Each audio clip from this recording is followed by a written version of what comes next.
Pada video kali ini saya akan menjelaskan mengenai pembelajaran dari koordinat untuk kelas 8. Nah, di sini kita akan membahas 4 buah soal yang berhubungan dengan koordinat ya.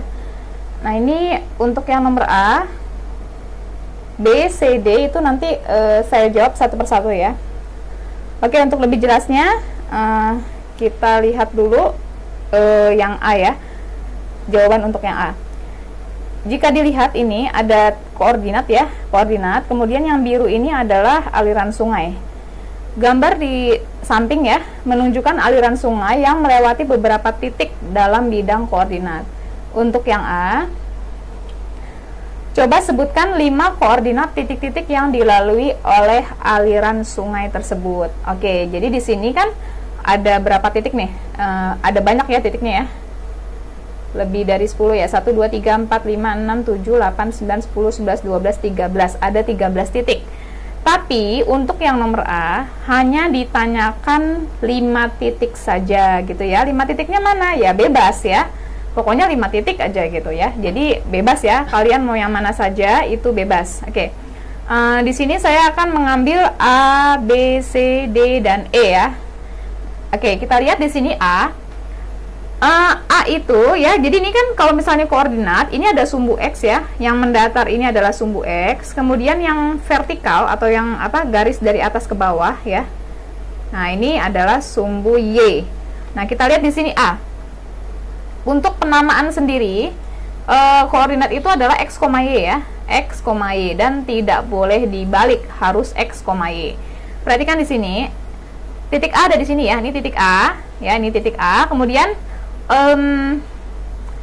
titik A berapa sih koordinatnya gitu ya. Nah, ini saya lihat di sini, ini di titik X nya dia dari titik 0,0 ya, dia ke kiri kan, minus 7, kemudian dia ke atas 7 ya.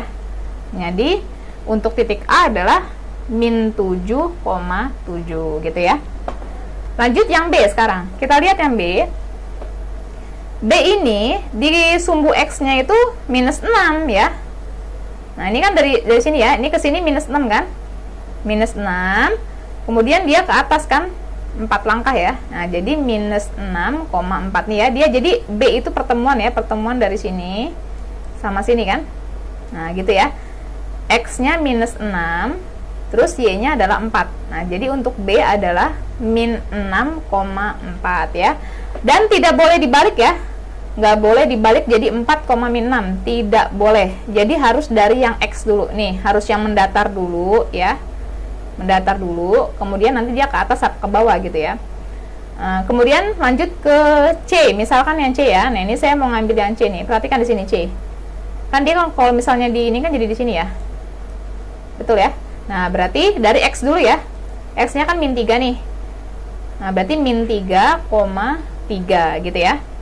Berarti C adalah min 3,3. Kemudian lanjut yang D. Nah, yang D itu kita lihat di sini, titik pusatnya di sini ya, 0,0 ya. Kemudian dia X-nya, berarti X-nya di 0 dong ya. Tadi seperti yang saya bilang, X, Y, berarti X-nya 0, kemudian Y-nya 2 kan? Y-nya di 2 ya. Artinya untuk D adalah 0,2 ya. Lanjut satu titik lagi ya, karena ya disuruh kan 5 titik ya. Satu titik lagi saya ambil yang E. Kita lihat di sini X nya dia 2 ya, jadi ini kan 2 ya, 2,4. X nya 2, kemudian Y nya 4 ya, berarti 2,4. Berarti E adalah 2,4 ya. Nah, jadi untuk nomor A saya ngambil contohnya A, B, C, D, E gitu ya. Nanti kalian terserah gitu, nggak melulu harus A, B, C, D, E ya, terserah, pokoknya harus 5 titik gitu ya, 5 koordinat. Oke, bisa G, bisa H, bisa I, terserah ya, bebas ya, yang penting 5 titik aja gitu. Tapi kalau saya ngambilnya A, B, C, D, dan E. Lanjut untuk yang nomor B ya. Yang nomor B ya sekarang ya. Nah, ini sebentar, ini saya hapus dulu ya, ini dihapus biar enggak. Oke, ini saya hapus dulu. Lanjut yang B, kita lihat di sini Sebutkan titik yang dilewati aliran sungai yang berada pada kuadran 1, kuadran 2, kuadran 3, dan kuadran 4 ya. Kita ingat-ingat lagi ya, kuadran. Nah, jadi kuadran ini kan ada, ini kan titik apa? Diagram apa? Ini yang Cartesius ini ya. Nah, ini kita bagi menjadi 4 bagian ya. Nah, 4 bagian. Jadi yang bagian sini ini adalah kuadran 1 ya. Ini kuadran 1 ya. Ini kuadran 1. Kemudian dia berlawanan jarum jam. Nah, ini berarti kuadran 2-nya mana? Nah, ini kuadran 2-nya ya. Kuadran 2-nya saya ini pakai koordinat aja ya. Pakai koordinat ya. Ini di soalnya kan pakai koordinat.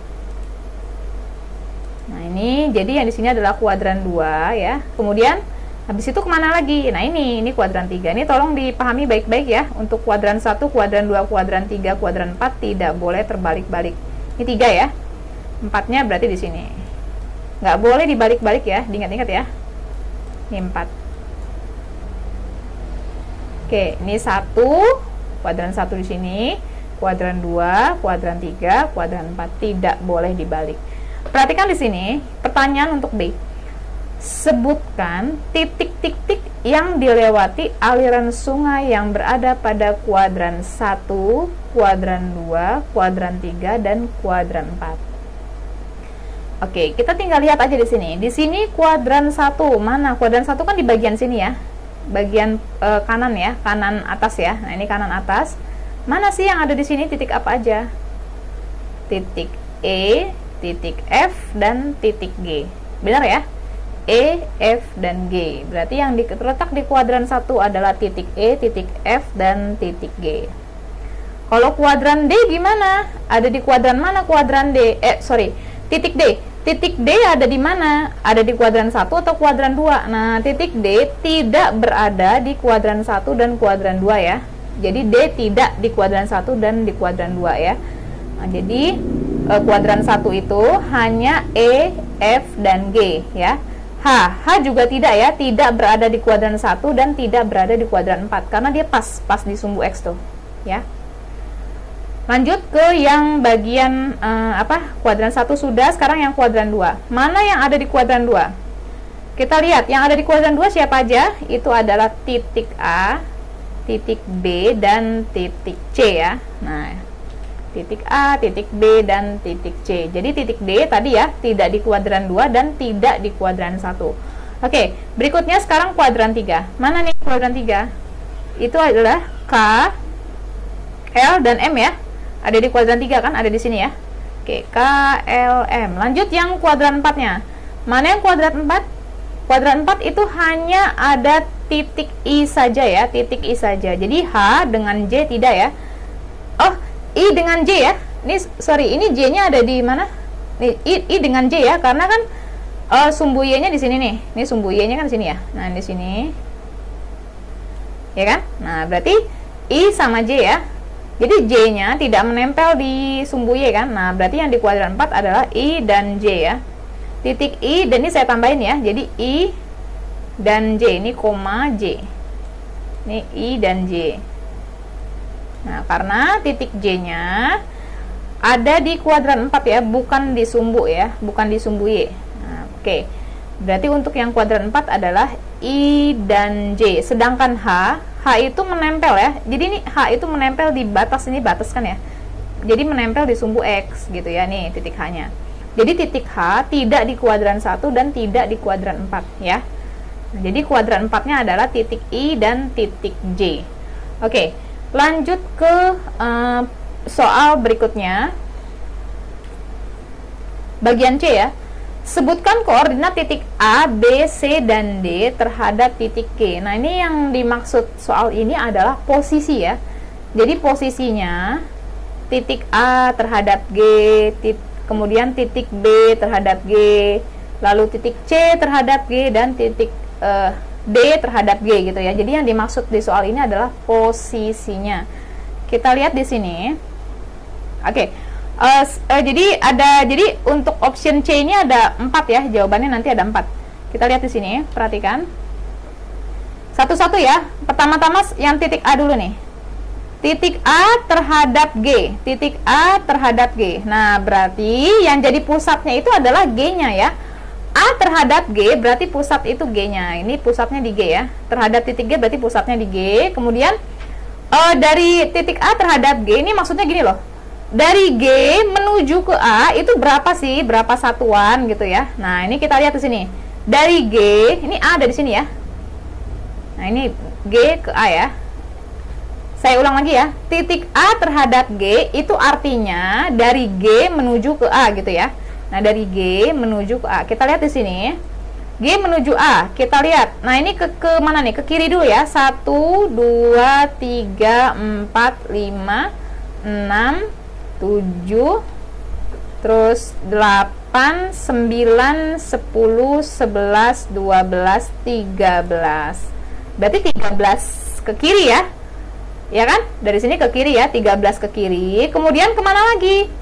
Ke atas. Kita lihat ke atasnya berapa? 1 2 3 4 5. Nah, berarti 13 ke kiri dan 5 ke atas. Nah, jika diubah dalam bentuk koordinat, kiri itu kan negatif ya. Berarti menjadi min 13, kemudian 5 satuan ke atas. Atas itu adalah positif ya. Jadi min 13,5. Jadi jawabannya adalah titik A terhadap G itu adalah 13 satuan ke kiri dan 5 satuan ke atas, atau ditulis dalam bentuk koordinat menjadi minus 13,5 ya.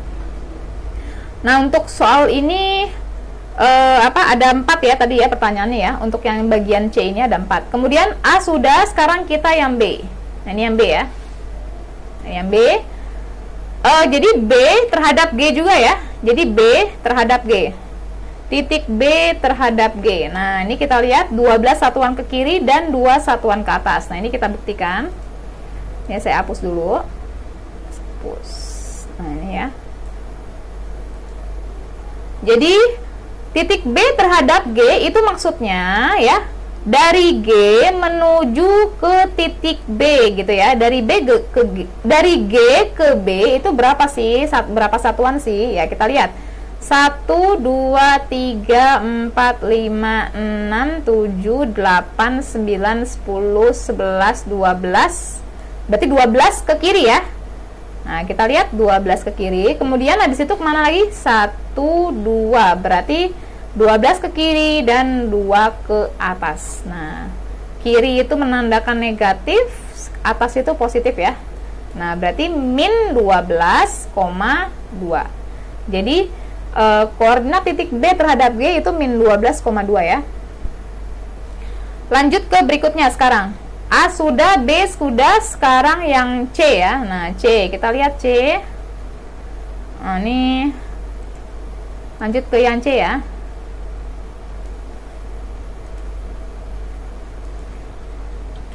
Titik C terhadap G itu artinya dari G menuju C ya, dari G menuju ke C. Kita lihat di sini, G di sini, C-nya di sini. Nah, kita jalan nih. 1 2 3 4 5 6 7 8 9. Berarti 9 ke kiri ya. Kemudian 1 ke atas. 9 ke kiri, 1 ke atas. Ke kiri itu minus ya. Jadi minus 9, atas itu 1. Berarti atas itu positif, jadi min 9, positif 1 ya, atau min 9,1. Selesai yang C. Yang C sudah, sekarang yang D. Terakhir ya, D terhadap G. D terhadap G, kita lihat D terhadap G itu adalah 6 ke kiri dan 0 ke atas. Kita lihat ya. Nah, jadi kalau misalkan kita apa namanya?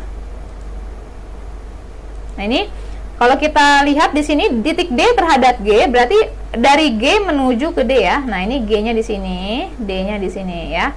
Kita lihat sini ke kiri ya. 1 2 3 4 5 6. Nah, berarti 6 ke kirinya 6, berarti 6 satuan ke kiri dan dia tidak pas ya di sini ya. Nah, ini berarti kita lihat karena dia tidak nggak ke atas kan ya? Nggak ke atas, nggak ke bawah, jadi dia tetap ya. 1 2 3 4 5 6 ke kiri 6. Berarti ke kiri 6 dan 0 satuan ke atas ya. Jadi dia tidak ke atas, berarti 0 satuan ke atas. Oke, berarti ke kiri itu negatif, jadi min 6,0 ya. Oke, jadi untuk nomor C itu ada 4 ya jawabannya ya. Ini. Kemudian, ini sebenarnya ada pakai rumus ya. Ini sebenarnya pakai bisa menggunakan rumus ya. Nanti di pembahasan soal saya berikutnya ya, nanti kita akan menggunakan rumus ya. Dengan menggunakan rumus gitu. Tapi kalau misalnya ini saya gunakan pakai gambar ini aja gitu ya, yang tersedia. Oke, lanjut ke soal terakhir ya, yang bagian D ya, option D. Kita lihat di sini. Sebutkan koordinat titik E, F, G, H terhadap titik J. Ini sebenarnya sama ya. Jadi yang D itu sama kayak yang C ya. Nah, cuman yang menjadi titik acuannya itu yaitu yang J-nya, titik J-nya ya. Kita lihat di sini. Ini berarti sama ya, ada 4 juga ya, ada 4 jawaban satu-satu ya. Yang pertama adalah E ya. E terhadap J. Nah, ini E terhadap J. Kita lihat. E terhadap J adalah 1 ke kanan dan 9 ke atas. Kita buktikan. E terhadap J berarti yang jadi titik acuannya itu adalah si J-nya ya. Nah, ini J-nya. Ini J-nya, titik acuannya. Kemudian dari J menuju ke E. Mana E-nya? Nah, ini E-nya ya. Nah, ini E-nya. Oke, dari J menuju ke E. Kita lihat di sini. Berarti ke kanan ya. Ini ke kanan 1 ya. Sesuai ya. 1 satuan ke kanan. Habis itu kemana lagi? Ke atas ya. 1, 2, 3, 4, 5, 6, 7, 8, 9. Berarti 9 ke atas. Jadi 1 satuan ke kanan dan 9 ke atas. Kanan itu positif, atas itu juga positif ya. Nah, berarti positif 1 terus positif 9. Berarti 1,9 ya. Selesai, kemudian lanjut. Nah, sekarang kita lanjut yang berikutnya, titik F terhadap J. Nah, sekarang F ke J ya. Tadi kan E sudah, nah sekarang gantian. F ke J. Titik F ke J. Mana yang jadi acuan berarti J-nya. Dari J, dibalik ya. Jadi dari J menuju ke F. Nah, dari J menuju ke F. Kita lihat di sini. 1, 2, 3. Berarti 3 terus 4 ya. 4 kan? Nah, jadi 4 satuan ke kanan. Kemudian habis itu kemana lagi? Ke atas kan? Tuh, 2, 3, 4, 5, 6, 7, 8, 9, 10. Berarti 10 ke atas. Kanan dan atas itu sama-sama positif ya. Nah, berarti 4,10 ya. Lanjut ke berikutnya. G sudah. Sekarang yang bagian yang F sudah ya. Sekarang lanjut ke G ya. Dari G menuju J. G terhadap J ya. Bukan G menuju J ya, tapi G terhadap J ya. G terhadap J. Itu artinya dari titik acuan J menuju ke G. Ini J-nya di sini, G-nya di sini ya. Dari J ke G kita lihat. Ke kanan ya, 1, 2, 3, 4, 5. Berarti ke kanan 5 satuan ke kanan. Kemudian ke atasnya berapa? 1, 2, 3, 4, 5, 6, 7. Kemudian 7 ke atas. Kanan dan atas itu positif ya. Nah, berarti sama-sama positif ya, 5,7. Lanjut ke soal yang H ya, yang terakhir sekarang H. Ini saya hapus lagi ya, biar nanti jelas. Oke, sekarang dari H ya, H ke J ya. Ini H ke J. H terhadap titik J. H terhadap titik J artinya J menuju H ya. Ini J-nya di sini, H-nya di sini. Kita lihat di sini. Dari J ke H, 1, 2, 3. Jadi 3 ke kanan ya. Kemudian 1, 2, 3, 4, 5. Nah, jadi 5 ke atas. Sama-sama positif ya. Menjadi 3,5. Nah, ini jawaban lengkapnya ya. Ini jawaban lengkapnya. Nanti untuk berikutnya, pembahasan berikutnya nanti menggunakan rumus ya. Untuk pembahasan soal saya di video yang lain. Untuk yang berikutnya itu menggunakan rumus. Tapi untuk sini saya hanya melihat gambar saja ya.